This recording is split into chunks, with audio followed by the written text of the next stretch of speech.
I think for the most part, though, most of the public servants were just so overwhelmed by the volume of issues and media interest, and it was like not being able to see the forest for the trees. We became very distracted with things that did not matter. The trouble is the trees were falling on lots of people. I know. Welcome to the Westminster tradition, where we are unpacking lessons for the public service, starting with the Robodebt Royal Commission. In 2019, after 3 years, Robodebt was found to be unlawful. Through the Royal Commission process, we've found it was also immoral and wildly inaccurate. Ultimately, the Australian government was forced to pay $1.8 billion back to more than 470,000 Australians. My name is Alison Lloyd-Wright, and I'm here with my fellow South Australian public servant, Caroline Crozer-Barlow. Hello, Alison. And recovering public servant, Danielle Elston. Hello, Alison. And this episode, we're going to talk about what DHS do when things start going off the rails. So how did they even know things were going off the rails? Well, by early 2017, there's quite a lot of media going on, and so media was like the Strong hint. Strong hint. There's a serious amount of stories in the media kind of bubbling up over Christmas and immediately after Christmas. And so, they're all on leave, but, Tudge has to come back from overseas to be the minister dealing with this issue. And so they're hearing all this media, but what is so fascinating is how they respond to it. So they have a kind of 2 or 3 pronged thinking about it. They hear the media, they're convinced it's inaccurate. They're like, that one's not really a Robodebt, or, this person is an outlier for a particular reason that no other person would experience that kind of thing. Which I have to say, having had media reporting on various programs I've run or been involved in, does happen, right? Like all the time, because it turns out every individual complainant is different from every other individual complainant. So there's something there, right? Yeah. But it was maybe not an unreasonable assumption to go, oh no, like that's at the margins, that's not really indicative of a bigger problem. But how did they respond? We got some really interesting testimony from Rochelle Miller, who was the media advisor to Minister Tudge at the time. And she talks us through their kind of 4-point media strategy. So the first and kind of most controversial element of this strategy was about placing stories in friendly media, as she talked about it, about the effectiveness of their crackdown on welfare cheats. So this was giving Roy Hadley stories to talk about in the radio about how Robodebt was catching someone who declared no income and actually they were earning $100,000 as a cabbie. So that was one element of their strategy. A second element was to point out that Labor did it first. Like, there was a very strong line of averaging... Yeah, that's right. It's classic in the form. Yeah. The third was they like to talk about the new technologies and behavioural insights that were driving this, so a bit of woo-woo language. I look forward to taking you through our episode on behavioural insights. And woo-woo language in general. Oh, man. And then the last one, which was, again, one of the most controversial elements, was they would debunk the individual stories. And it got to the point where they were releasing data about individuals to media, saying this is what this individual's customers' circumstances are, which is obviously deeply unethical and deeply problematic. I was going to say, look, there is elements of this that is regular political strategy. There are elements of this that are experiences around one story is not the story of a million people. The bit that where the wheels fall off any kind of thoughtfulness around this is handing out personal information to media outlets. Like that's just where their strategy goes from using tools that exist problematically and not excellently to, deeply, really worrying kind of behaviour for the trust that we place in government with our personal data. And I think, they sort of test both Rochelle Miller and Minister Tudge on this a little bit in the Royal Commission. I think they felt quite virtuous in this action. So their argument is you need to maintain faith in the system. You have to have the true story out there about that. So these scurrilous newspapers are writing scurrilous stories that aren't true, and you have to come back with the truth to make sure that everyone knows the system is good and that this is not a problem. Yeah. Deeply troubling, right? Deeply troubling, but also they didn't know the system and they didn't even know the facts of a lot of these. So the department was unable to provide perfect facts. and they didn't understand the system. So ethically it's troubling, and effectiveness-wise, they're just wrong. Yeah, absolutely. Absolutely. But isn't it also to quote Principal Skinner from The Simpsons, no, it is the people who are wrong.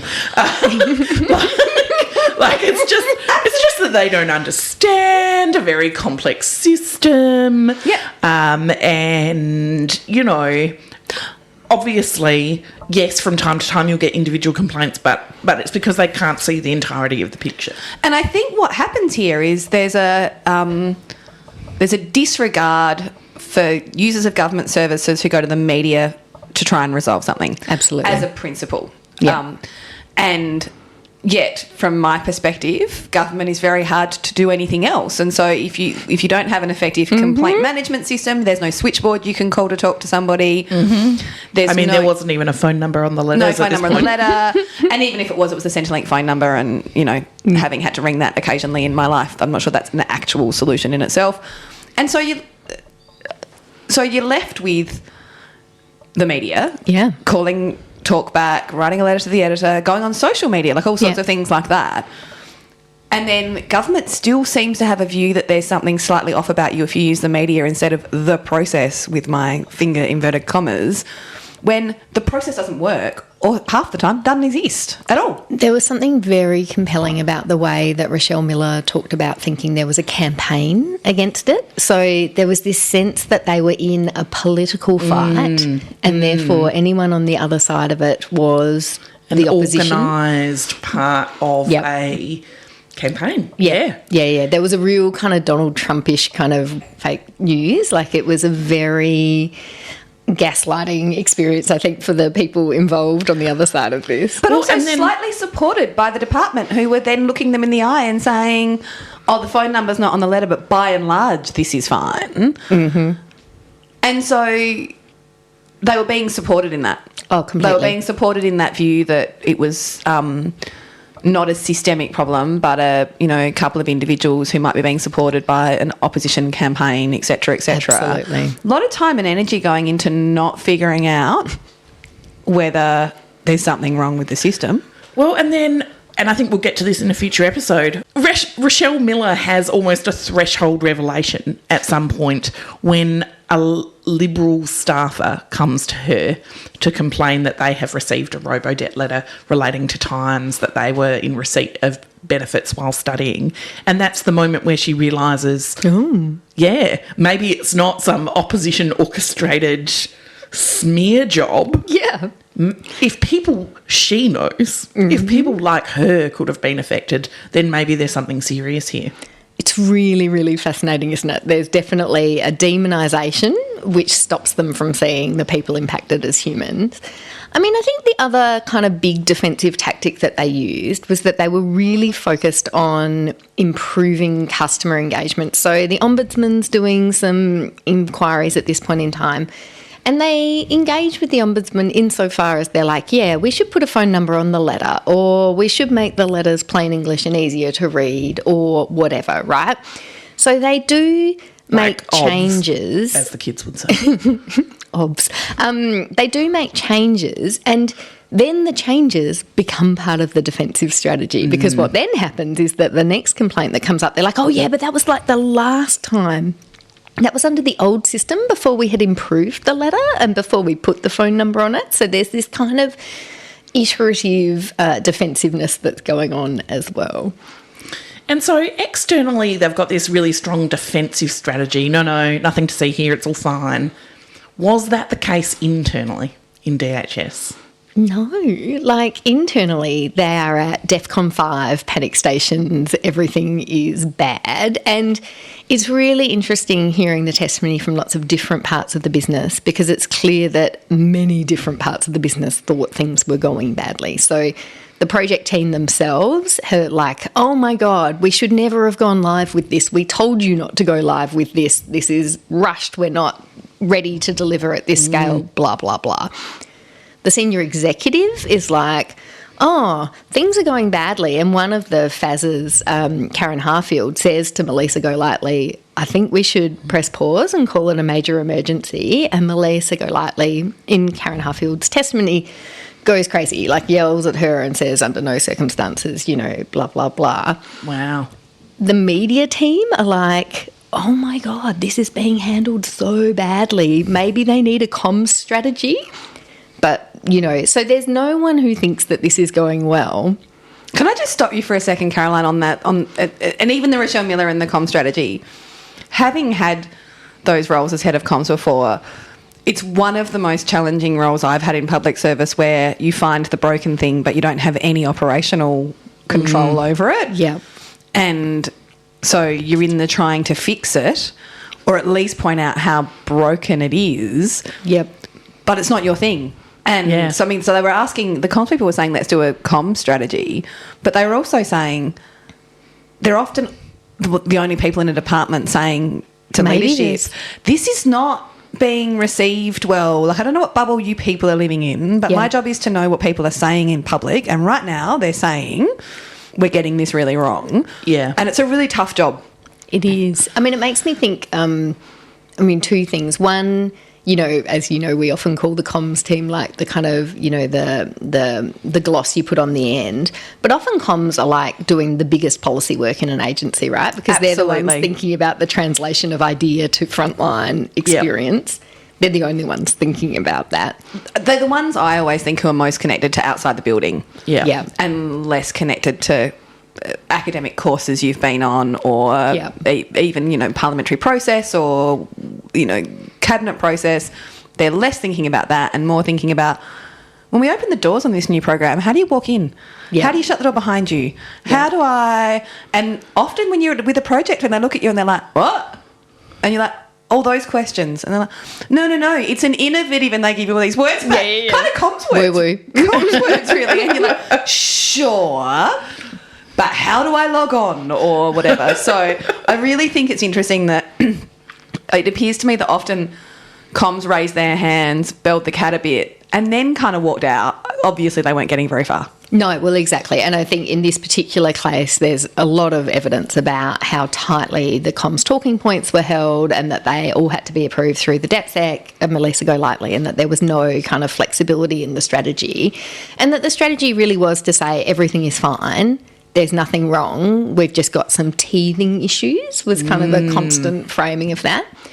But despite that being what they were saying, it's clear that the secretary thought things were not brilliant. So she brings in PwC to develop a fixer-upper strategy. She engages Data 61 at CSIRO, because the Prime Minister actually directs her to do that, because he wants to make sure that they're actually using all this data, algorithm, computer things properly. His evidence seemed to me to be just a pet project. Not just a pet project, but the passion with which he could speak about this data project he had set up at the CSIRO. So the Prime Minister is Malcolm Turnbull. Yep. And he's able to talk with a degree of granularity about their role and function, that tells me that they were also brought in just because everybody knew that the Prime Minister thought they were awesome. Yeah, and maybe that says something about what's going on for Catherine Campbell at that time, is she's thinking about, how do I line up people to regain confidence in what we're doing, and that's, I think, a big part of what she's doing. And even the minister is deeply engaged in trying to fix it. There's classic evidence where he talks about rewriting the letters, I'm going to make these letters user friendly, because Alan Tudge is in touch with the common person, with the people, man of the people. He is. And then there's great testimony from the ASO 6 or whatever, who says then we had to rewrite it because it was illegal and you couldn't send it out that way. It's good they were worried about the technicalities at that point. Again, always seem to be missing the main bit of these things, the minister spending his time, when you go to roles and responsibilities in a Westminster tradition, the minister spending his time going, well, this letter's a bit confusing. I think I'll reword it slightly more simply for a common man or common person audience, but not stepping back and going, I want 2 hours. I want you to start with whether this is legal, and I want you to step me through this entire process, the legislation that underpins it, the budget implications of it. That evidence is they spent hours, nights. Weekends. He comes back from holiday to write his letters. He and the secretary are sitting around spending hours doing this, but not doing what I think the job in the system is, which is, could someone answer these 12 key questions for me, please? Wow. But he is doing the job of defending it super assertively. So despite doing all of this work in the back end, he is on radio every day saying this is lawful, there's nothing to see here, it's a media beat up, everything's fine, we're making a few tweaks, it's just about encouraging customer engagement, and that's it. And so you've got, on the one hand, the agency doesn't want to look like they don't have this under control, but actually internally they do not have this under control, and they're bringing in all sorts of external advice. Absolutely. There's a really great Chris Birra, who's now the Deputy CE at Services Australia, gives some really excellent testimony to the Royal Commission where he just kind of picks over what he thinks went wrong. He wasn't there at the time. He came in a few years later. But his evidence at this point is he's like, oh, in fact, well, let's just listen to him. Let's listen. Where do you think the ability of the public service to provide independent feedback to the government, the ministers, about identified shortcomings in the system broke down? I think there was insufficient attention given to providing written advice which conveyed the realities, be cautious about the identification of potential benefits, and to also be cautious to ensure that risk is appropriately conveyed around projects. The impression I have is that, particularly in the early stages of Robodebt, there wasn't a lot of advice that was putting forward either potential risks or realised risks, and that there was an attempt to essentially make it look like everything was going fine. So one of the things that's really apparent in this time is the mismatch between what's happening internally in DHS and the external narrative. So they're ferociously defending, but also they're fixing on the inside. How are they managing that dichotomy, right? The maintaining faith in a system, but also driving change. Have you guys ever been in one of those big fixer-upper while you're driving, build the plane as it's going situations? Yes, but mostly during COVID, where I think everyone was forgiven. Ah, fascinating. For building it while you were flying it. And you could almost explain that, couldn't you? Yeah. You could say to the public, and in fact, I think that was a metaphor that was used at various points in time, was people said that. I remember, was it the Danish Prime Minister who said something like, we're making 90% of our decisions with 10% of the available information. That's right, yeah. But then that became its own problem when people were like, these decisions over time appear to be inconsistent. And it's because you got more and more information that rendered some of your earlier decisions unsuitable. And also I think, that's exactly right. It was the largest experiment in making public policy in public one step at a time with like bugger all information, but also with like total openness to, we don't know what the next step is or next week is, but we will tell you when we know. So there's a certain amount of community consent that this doesn't have, and so that in that sense it's really quite different. I think my experience of the fixer-upper has been in opening new agencies with a deadline that couldn't be moved no matter what was going to happen, and just continuing to have to pull additional resources in those final few months and do that bit of, well, that will get this project, this thing open, but we'll have to do X, Y, Z afterwards that we kind of had planned to do before we finish, but we're not going to get there in time. Which is a big exercise in risk management, right? It's like, what can you live without and what can't you live without? Exactly. And so it seems to me that one of the problems here with Robodebt was always that there were some assumptions that were not as well tested as they could have been. Is that fair? Not in any way tested? Yeah, absolutely. Yeah. So, and I think we've all been in situations where there's certain assumptions that are made about why people behave the way they do or how systems operate that are just kind of taken as gospel. Yeah. So what would have happened if they'd answered those media inquiries differently? So there has to be a certain understanding. The media doesn't want to hear, we're not sure, we're looking at it. You've got about a day for that, which is an unfortunate part of the media landscape and a part of the kind of lack of trust problem, which is sometimes we do need like a month minimum, and then a SWAT team for something super, super complicated. But the thing is, you're, from a political perspective, you're not on top of it if you can't give me an answer today. Yeah. And that lends itself to the everything's fine answer.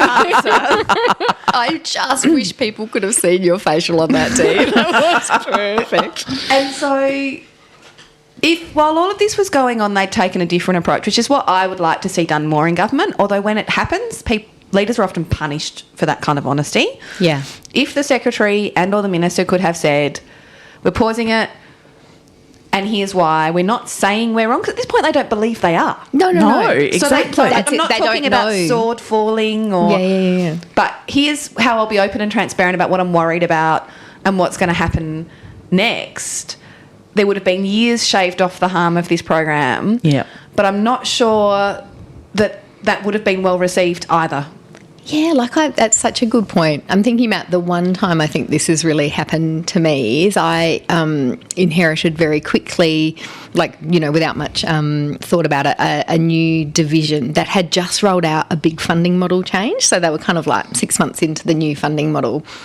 And it's clear, to Alison's point, a range of assumptions have been made in that funding model, assumptions that the users would be able to express what was needed to be expressed in this application form, that my team would be able to consistently make decisions across thousands of applications, which it turns out it's actually really hard to make consistent decisions across 1,000 applications. So there was a range of assumptions, and it became clear pretty quickly that things weren't going well, but stopping was never an option. Yep. So we'd already decommissioned the old funding model and we were putting heaps more money out is the other thing. So as clunky and terrible as the funding model was, actually, more money going out to more things, and that was good.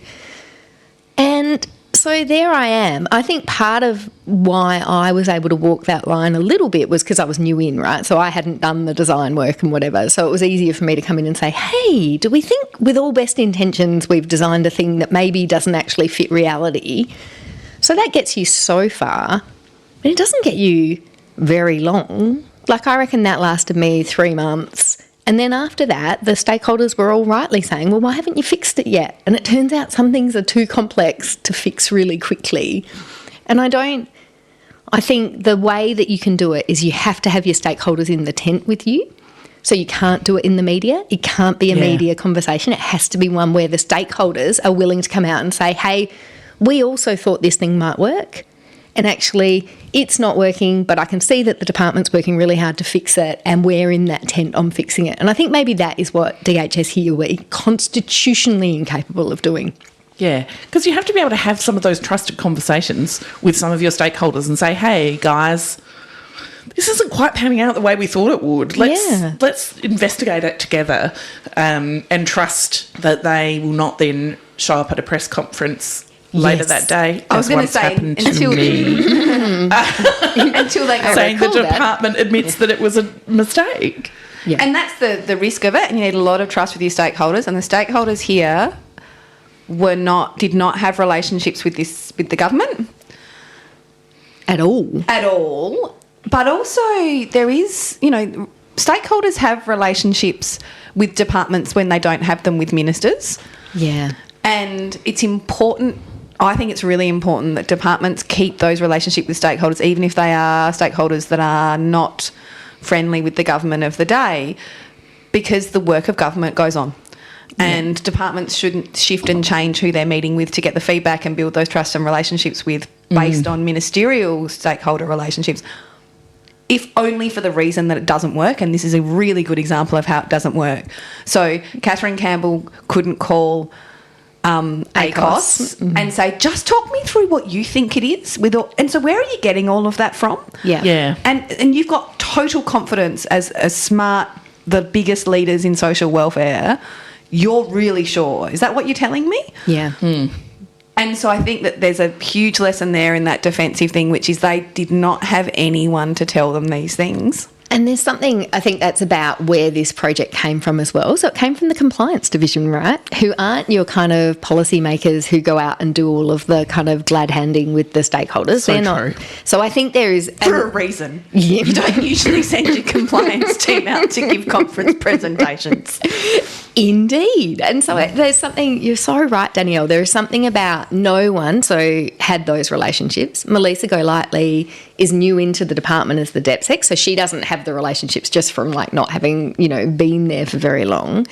And I think there was a bunkered mentality that you were with the government on this, and that was very clear at the secretary level, is that kind of you were progressing a government agenda, and that it would have been viewed in some ways as kind of disloyal. And Renee Leon actually talks about this when she talks about why she was moved from the Department for Employment to the Department for Human Services, which was viewed as a bit of a demotion. And she talks about how she felt that the government thought she was too close to the other stakeholders, to the other side. Fascinating. Not excellent Westminstering, we can say there. Yeah. So you need to be able to maintain relationships across the full spectrum, which you can only do if everyone understands that it's in the best interests of the minister, of the department and the stakeholders that you have functional lines of communication. And the public. Oh, yeah, the public. Whoops, forgot about them. Best not forget about them. Till next time. This podcast was recorded on Kaurna land, and we recognise Kaurna elders past and present. Always was, always will be. Just some appropriately bureaucratic disclaimers.